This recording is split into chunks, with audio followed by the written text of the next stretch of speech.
This is just a quick video for anyone that has an OrangeVirus tuner for their Scion tC that wants to sell it or is looking to buy one used. No, this one is not for sale. First off, let me just say I am not affiliated with OrangeVirus tuning whatsoever. I do all of my videos independently for my own pleasure and to benefit the Scion tC community.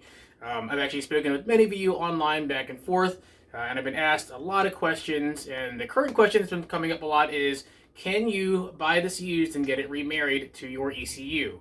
The reason this question is coming up right now is that the version 3 tuner is discontinued and no longer available, so used is the only way to go. Fortunately, the answer to that question is yes, you can. There are a couple things that you need to know.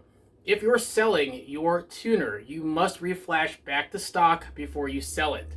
If you don't do that, then OrangeVirus Tuning will not remarry the tuner to the new ECU.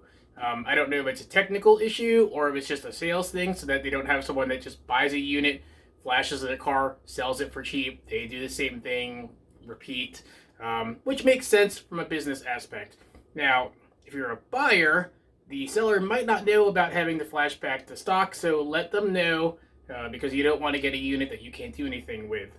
Also, there will be a remarrying fee. I don't know how much it's going to be. I recommend that you reach out to OrangeVirus Tuning through the email address on their website, and then let them know that you are aware that the tuner that you're going to be buying used is going to be flashed back to stock. That'll save you from having an extra email back and forth with them, and hopefully they'll be able to tell you yes. And again, I would double check also because I think these units came out of Italy, and right now they're hit really hard from the pandemic.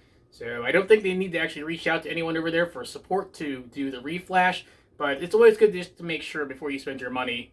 I think that's about it. I hope this helps you out if you're thinking about selling or buying the OrangeVirus handheld unit for the tC. If you haven't hit subscribe to my channel yet, please do so now. And as always, thank you for watching.